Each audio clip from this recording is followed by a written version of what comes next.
On the Pacific Rim of Fire, a world all of its own awakens. An archipelago consisting of more than 7,000 islands, filled with vibrant people and inventive culture.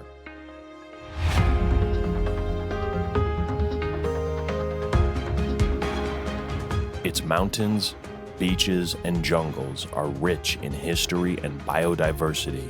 Discover one of the most unique biomes on planet Earth.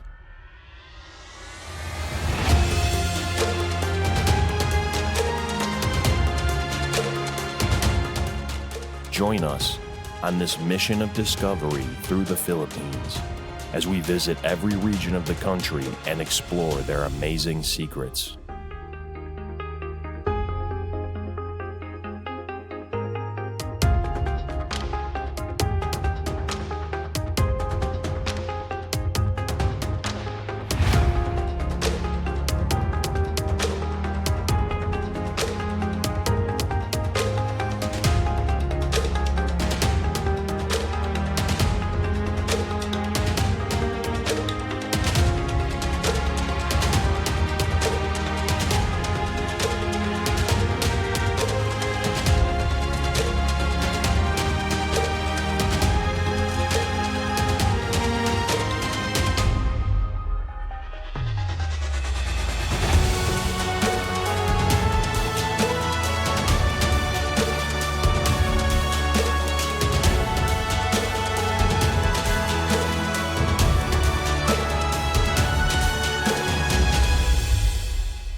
Today, the Philippines is home to more than 115 million people, 52% of which live in the province of Luzon, making it the fourth most populated island in the world.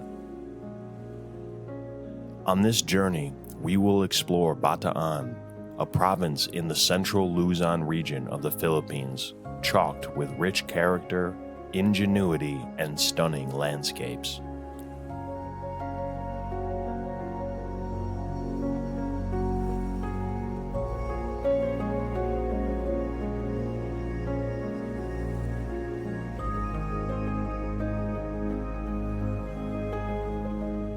Bataan, or this place, is a very, very beautiful place.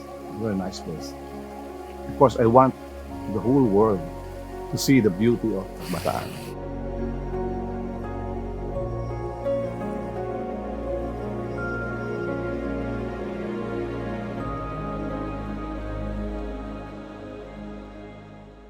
As the sun rises above the horizon, a journey up the mountain is already underway.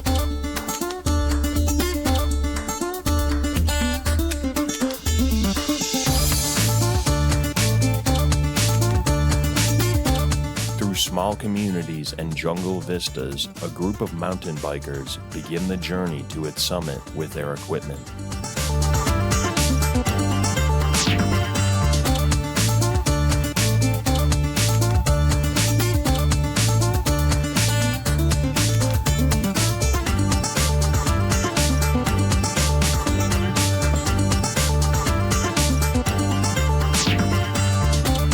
It is essential that the teams of bikers begin while the sun is still low. Once midday, temperatures can reach a sweltering 95 degrees Fahrenheit.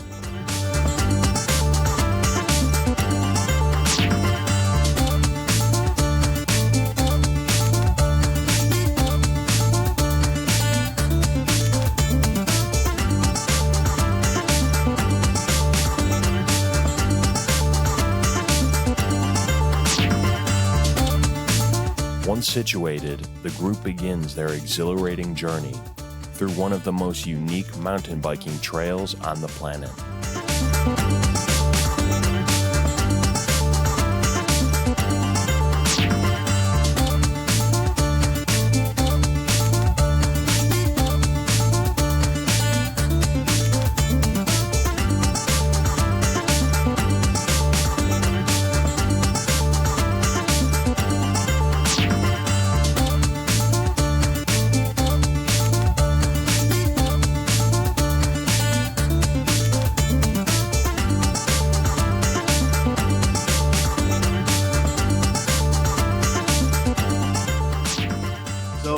We're almost halfway through, Gerard, and you and I were just talking about the terrain.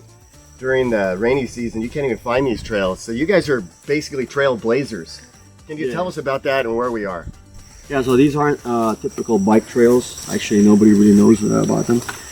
These are like remote farm trails made by the indigenous people that live up in these mountains. They live like high up in high altitude areas. Yeah. And so these are just, some of these are ancient trails that they've been using with their water buffaloes, what they call carabaos here. Yeah. For a long time already. So, right. We use satellite images to find them, plot them up on a certain app, and that's how we get these crazy adventures. It's amazing. So in the Philippines, what's the scene with mountain bike riding? Is it becoming more popular, you think? Yeah, especially during the pandemic when everyone had to be locked in except when you were allowed to go out. There was a huge craze about biking and mountain biking. Yeah. So the pandemic actually changed that drastically. Yeah. But usually they just go to known trails and they get dropped off, or they have their own vehicles. Thank you so much for doing this. I mean, it's amazing landscape, amazing trails, and I know that people that see this, we won't tell them exactly where it is because we don't want too many people here, right?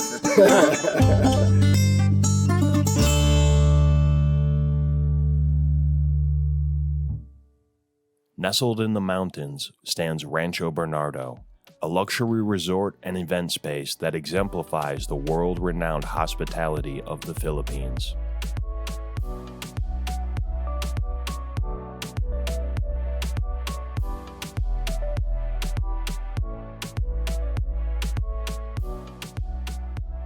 This lovely property has been conceptualized by the owner, so it has a very unique character. Alright, if people cannot go overseas, then we bring basically Bali and Europe in Rancho Bernardo. So this is a combination of villas, and basically we also have our lead-in category rooms which the guests can enjoy. So at this time we have about 20 units, and hopefully by the end of Q2 we will be able to open up 7 more units. So that will sum up to 27. So you'll get to enjoy the lovely scenery. When this was conceptualized, it has followed the terrain of the land, and this is well surrounded by greeneries, in which if you're looking for a sanctuary, then this is the place to be. Very peaceful, so tranquil, all right? And we're open to all guests, families, couples, honeymooners. So we are right now in the Royal Villa, which is the favorite villa of so many guests. Each of the villas do have its own private pool, and we also have our koi down there, which you get to see. Now, what's very good about it, it's because of its intricate design, and if you look at it, it's such an awesome property. Each of the villas are basically equipped with Alexa, which is the guest virtual assistant, right? So anything that they would ask for, it will be through Alexa.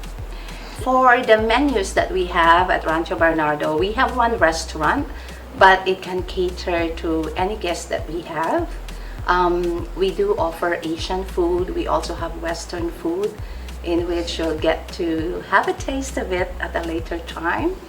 And in terms of our event spaces, because Rancho Bernardo is also very popular for weddings and prenuptial agreements, so we do have our indoor event space, and we also have our outdoor event space at the garden, at the Else Garden at the peak, which is giving you a 360-degree view of this entire area. If you look at the property, we made use of natural wood being put together. We tap our local artists, local talents, who have basically put this all together.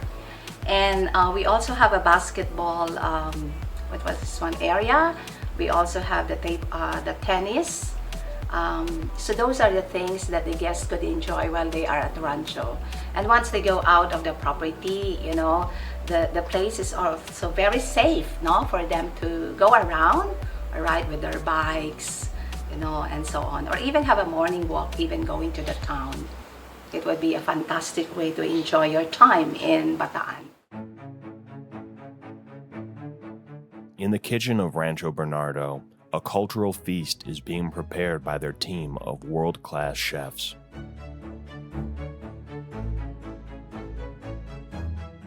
Traditional dishes and flavors of Bataan, much like the rest of the Philippines, rely on the freshness of ingredients, curated with care and prepared by skilled hands.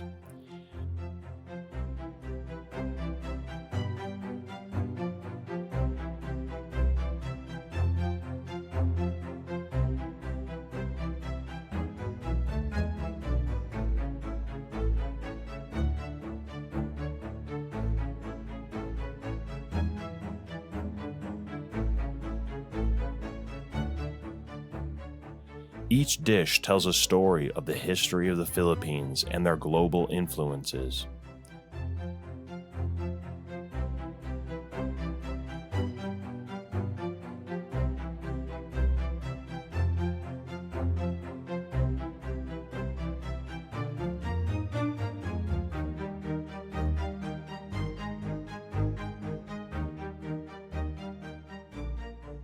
This is very famous here in the resort. Very sellable and are very fresh stuffed squid, fresh from the sea every morning.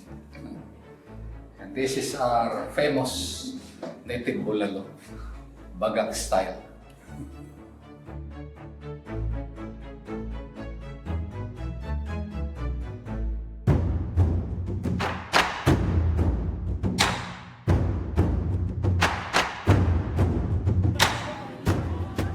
We call this an indigenous art of Filipino. We developed this during the Spanish time. During that time, they prevented the Filipinos to carry weapons. So instead of bringing bolos or this knife, they converted into sticks. And they were hiding during this time when they are practicing their crafts. For the Spaniards cannot see what they're doing. They make it into like a dance step, so to cover up.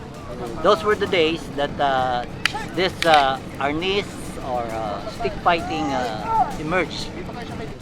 In a modern time, right now in the Philippines, arnis, called it FMA, Filipino Martial Arts, is our national sport. So they are being taught in schools. We are also in the PNP, Philippine National Police.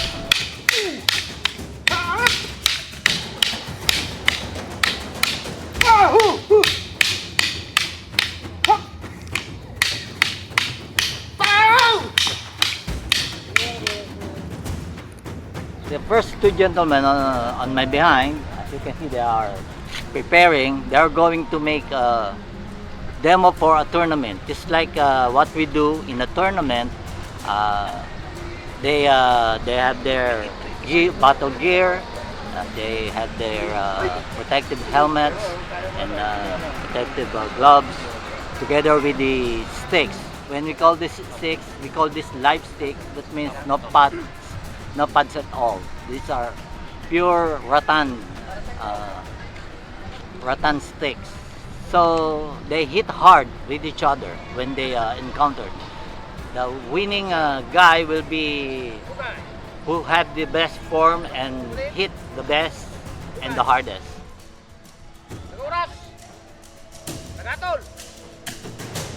Unang labanan! Basta! Laban!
Taga-oras, taga-hatol, tatlong labanan, ata, laban!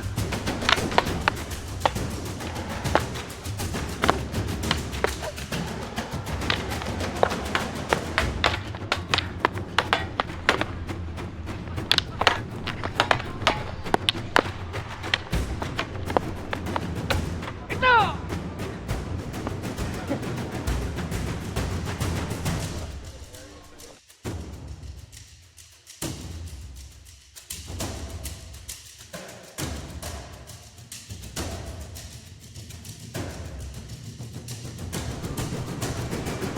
Laban!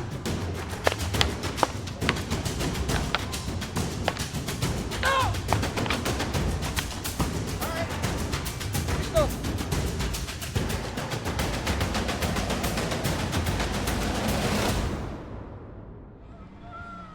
Okay. Oh, atol! Mare. Okay, oh, nagpagi. Okay.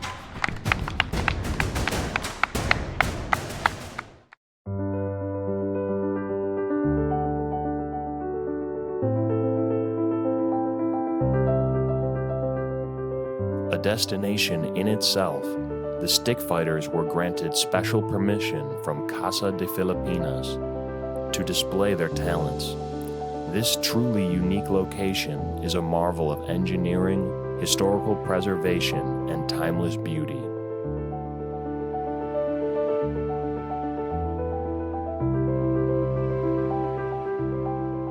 Assembled from pre-existing structures from all around the Philippines, they are painstakingly disassembled and reassembled here, and guests are given the opportunities to stay in these historic structures.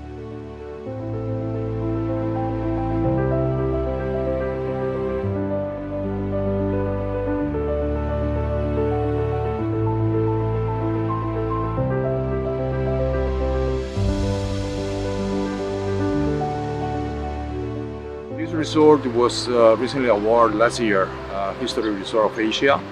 It's one every year they do this contest to choose one of the heritage resorts that represents better the region. They have a contest in Europe, they have a contest in the United States, and they have a contest for all the Asia community, and we won it last year. And we won it precisely because our DNA is based only on the heritage, culture of the Filipino legacy.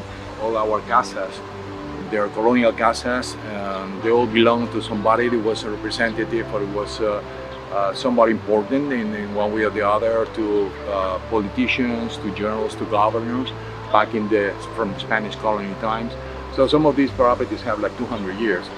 And what we did is to disassemble all around from the Filipino islands. We disassembled them, we accounted for them, we put the numbers, we took pictures, and we took it back here.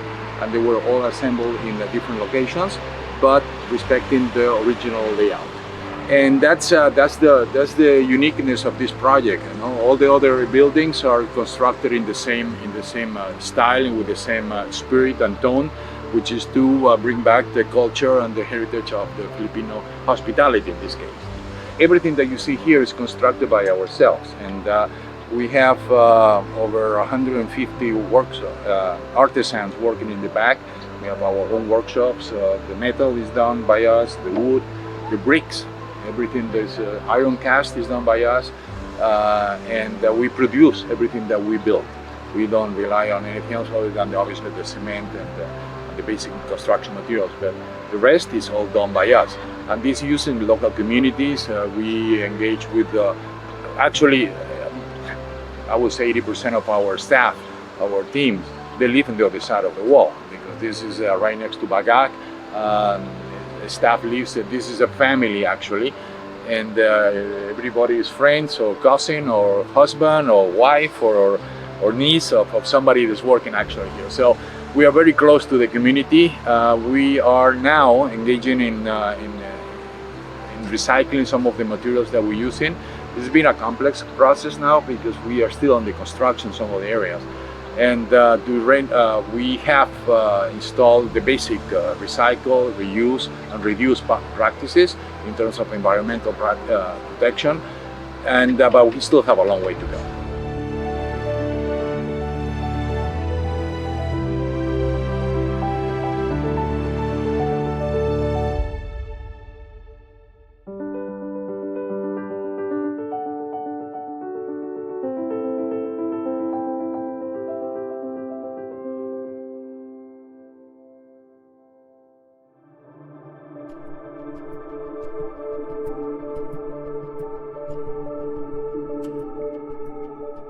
The preservation of the Philippines' underwater ecosystems is also a pressing concern.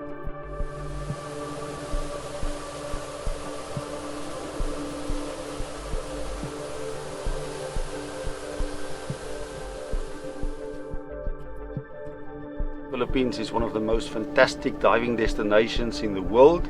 The diversity that one can see here is just absolutely amazing. Today we are interested to having a look at the fish life, the reef life in the West Philippine Sea on the western coast.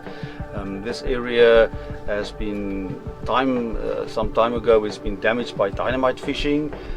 And it's great to see that has ceased and it's not happening around here anymore, and we're quite interested to see how reef life has recovered since the seizure of that practice. The Philippines offers fantastic waters for diving, perfect surface conditions in the Pacific Ocean. Water temperature is extremely comfortable, 29 degrees for most of the year, and that makes it very easy for divers to access fantastic reefs and diving sites. We have the most fantastic coral reefs over here with an abundant fish life.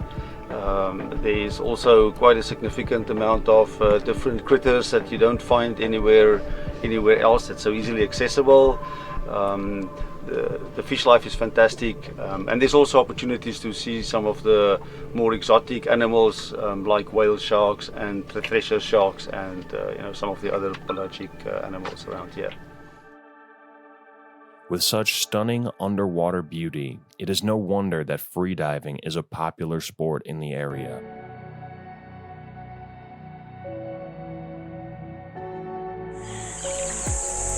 I went to Batangas and I started freediving there at my friend's school. And then I said to myself, oh, this is actually good. At the same time, you meditate, you do yoga. It's more like I'm doing the exact thing that I like to do, but after that, I'm also doing a really intense sport. I say intense because it needs a lot of you. But the actual sport needs relaxation. No adrenaline whatsoever. It's quite the opposite of surfing, because when you're surfing, you're like, oh, let's go. When you're freediving, you have to because if you don't, let's say your heart rate goes up, it means that you're not relaxed and you're going to burn a lot of oxygen that's less underwater time. But if your heart rate is down, you're relaxed, you're almost feeling sleepy. And that's when the time that you know that you're actually relaxed and ready to go down. If you want to go deep, say 40 meters, whatnot. The drills I do before the actual freediving helps me wake up myself, warming up, especially with in the diaphragm area where contractions happen when freediving. So contractions are the urges to breathe when you're feeling like you're out of breath. It's like, yes, the crawling underwater or in the pool is a good carbon dioxide building up tolerance. So the more the more you can handle. If I'm doing 4 laps in one go, it means my carbon dioxide is increasing a lot. So there's a lot of contraction as well. But if I keep doing that, it means that my body is adapted to carbon dioxide, and then it then becomes less urges to breathe. So I try to do it every day, because then when you stop training as well, so say for a week, you kind of have to restart that.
In its own private bay, one of the strongest advocates for environmental tourism while providing incredible world-class service and experiences is La Jolla Luxury Beach Resort.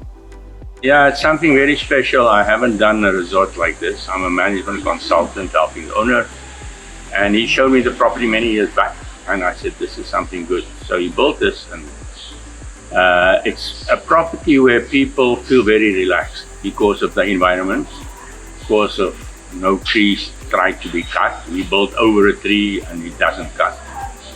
And of course it's built on the top, on a hill, and you go down to the beach. So it's something very special you don't find easily anywhere. Most people build on the beach. And this is probably the right way he did it. Anyway, this resort is for families. It's a family resort. We just opened the new rooms, family rooms, because in the Philippines, there's a lot of big families. We had 2 pools. We had a family pool, and then we had an infinity pool. And we decided to add another pool for the guests because there's so many people coming in during the daytime, the guests don't feel private. So we add another pool at the top between the villas. So only guests can go there. So that makes a difference, and people feel more relaxed and more comfortable. Here we have an organic garden. Most of the food you ate are salads. Veg come from that garden. We have a commissary kitchen upstairs. That commissary kitchen delivers all the food to all the outlets. And then we have the Filipino restaurant, which is the one, they call it the BB, Beach Bar. At the top here is the mulave. Mulave is a very famous tree, very hard wood in the Philippines. And that will be a Mediterranean restaurant.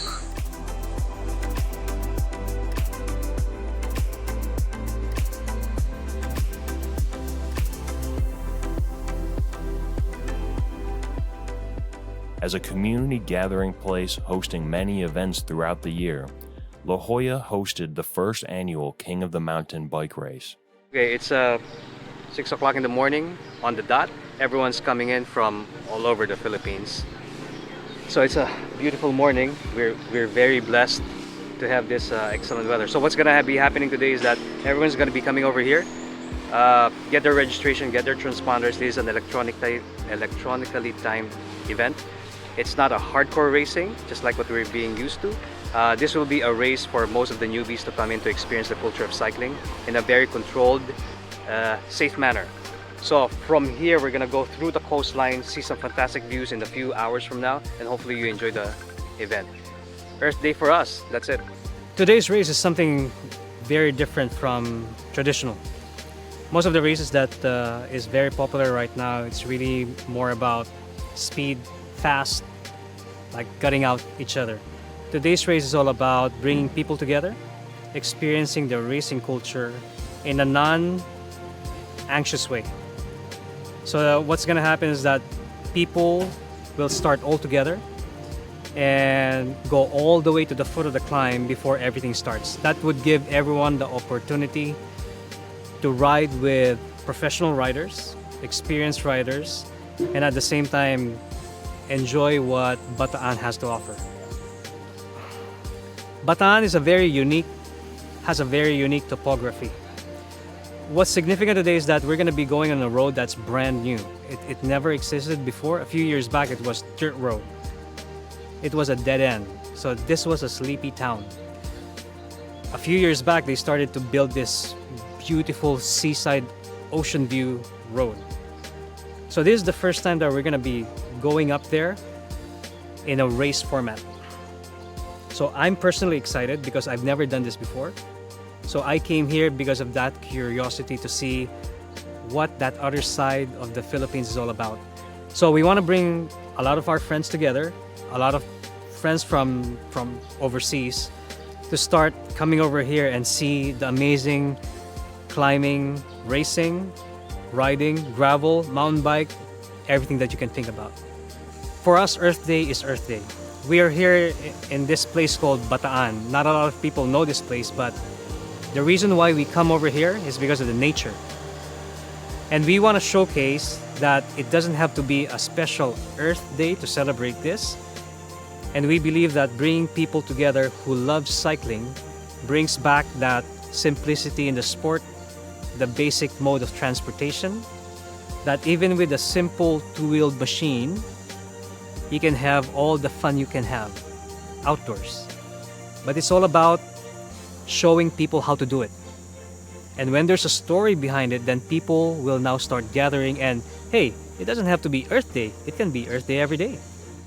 We picked this course on purpose because it's got a little bit of everything, right? So if you want to get some climbing in, we definitely have that. You get to enjoy the scenery on the downhills, recover. And the whole idea is that people that haven't ridden a lot or haven't been in a formal race don't have to feel that super competitive, I don't know what's going on, type situation, and they can just ride along and gradually come onto speed. And I think this is probably going to be a trend. I think a lot of people that are maybe afraid of getting into cycling or races per se, this is something that they can now ease themselves into and get really confident. Confidence builds speed all the time.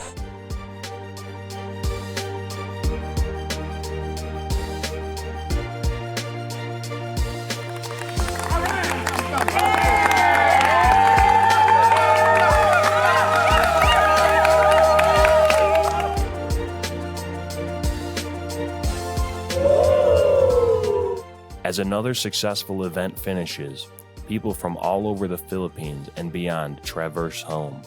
For those living in Manila, the country's capital, soon the journey won't be as long. Soon to be under construction is the Manila Bay Bridge, will connect Bataan to Manila over the Manila Bay, making it the longest bridge in Southeast Asia. For those staying at La Jolla, a testament to their commitment of preserving the marine ecosystem is underway.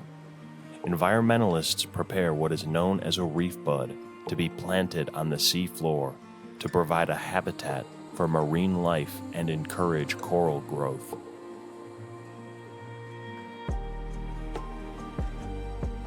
Benji, not only in honor of Earth Day, but just preserving the environment, the ocean. Tell us what we have here and what we're about to see. Okay, this is called a reef bud, all right? It's basically fertile porous rock, all right? It's got organic and inorganic components. Just looks like a piece of cement, but it's got volcanic pumice, you've got calcium carbonate, which is the basic building block of anything that's hard in the sea, seashells and all that stuff. Then you've got activated charcoal, and then you've got a powdered limestone, all right? And all of that we put together. When you drop this thing, it's porous, it starts absorbing seawater and all the marine life suspended in the seawater. And because there are nutrients in here, algae germinates very quickly. That is fish food. The fish come in to eat it. They enter, they spawn in here. So this becomes the start of a marine ecosystem.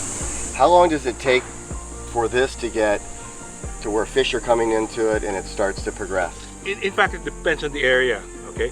But normally, in a good clean place like this, you'd get fish coming in here like in a week. Yeah. Oh, wow. Algae grows in a week or two, and then you get fish coming in. So it happens pretty quickly. Yeah, yeah. Wow. Yeah. This is not your first reef bud. How many now? The past 10 years, 11,000. 11,000. Yeah, all over the Philippines.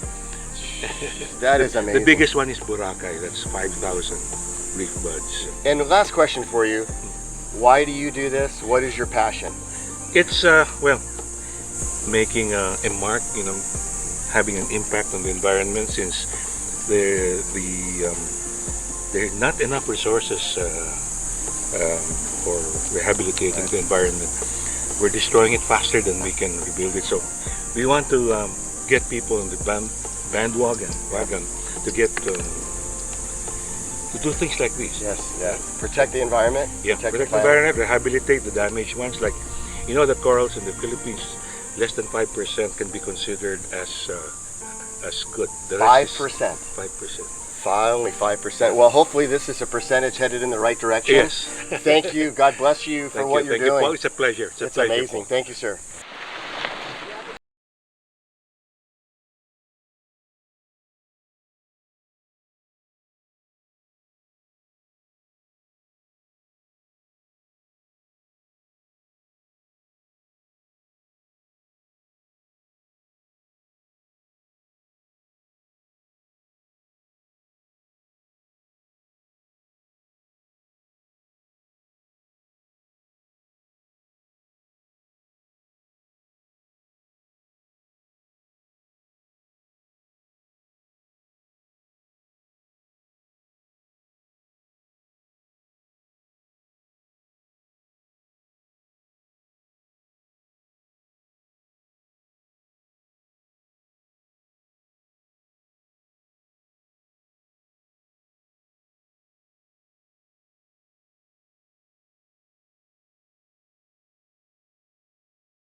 Sure that it is upright. So we're going to tug on it with the boat and get in the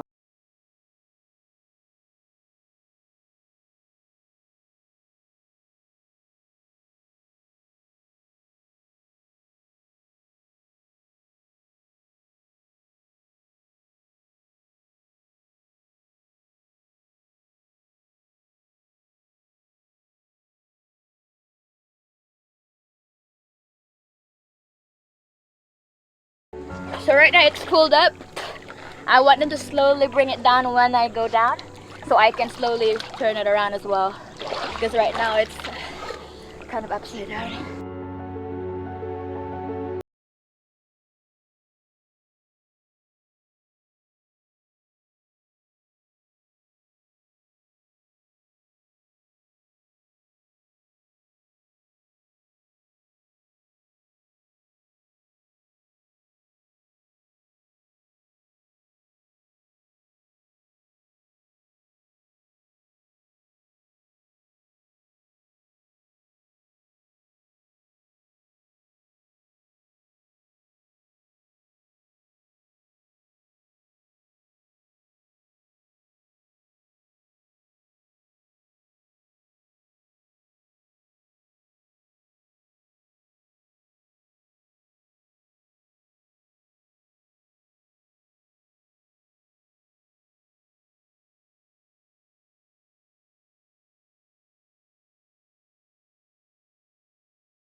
extinction.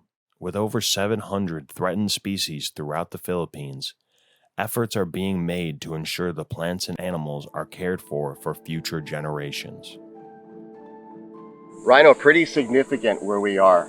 Turtle hatchery behind us. Tell us about what happens from there into the ocean. But this is actually the most amazing venture in this area. It's run by locals, and this hatchery is also a conservation center. So what they do is when the turtles lay their eggs on the beach at night, they would go out there and they would harvest the eggs within 24 hours before they can be poached, and then transfer the eggs to a hatchery here behind us. They will then keep them under guard there, and I have seen up to 19 nests at one point in time being kept at the sanctuary. And then once the eggs hatch in about 50 days, the hatchlings are typically 50 to 100 per nest. They would then all be transferred to the beach and then released into the ocean early in the morning. Now, since most of the young turtle casualties happens either in the egg stage on the nest or otherwise on the beach towards the sea, what these people are doing are fantastic in terms of giving these turtles a better chance to survive in the ocean.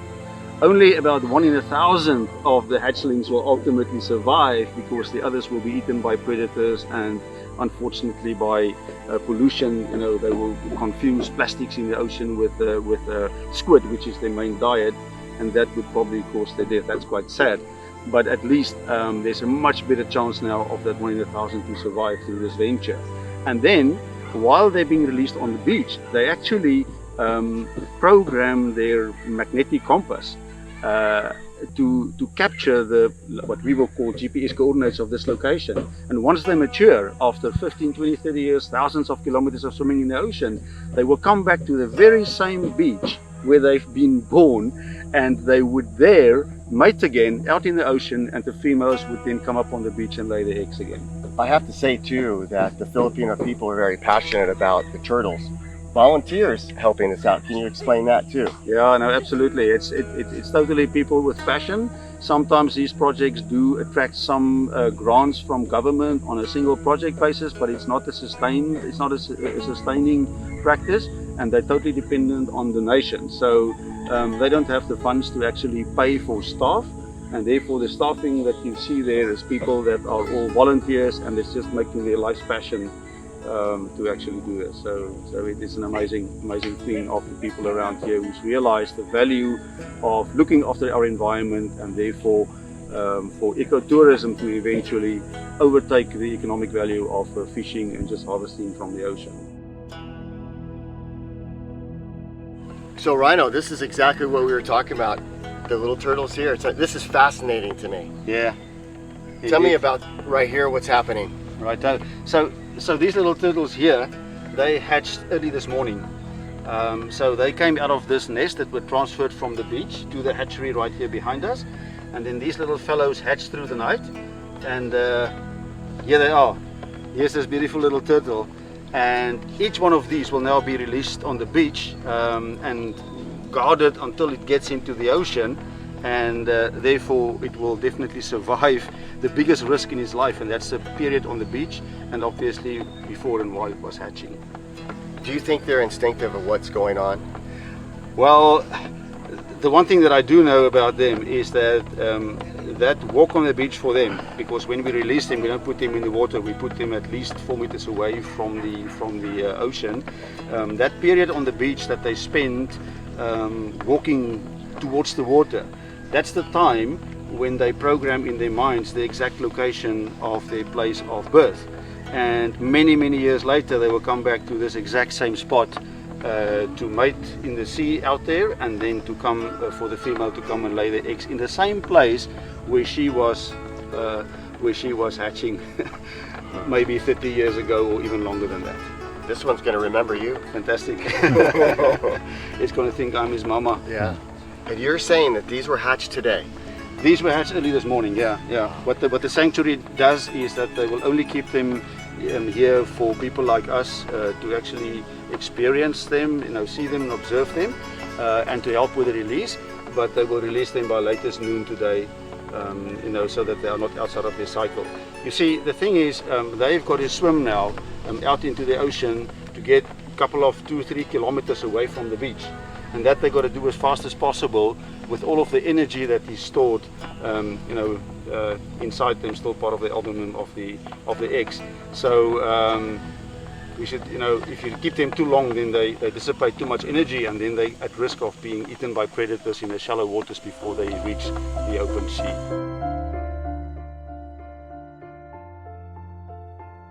We started in 2020 during the pandemic. Actually, the reason why we started it is because, a lot of people lost their jobs, and a lot of community people are looking for ways to survive, and one of their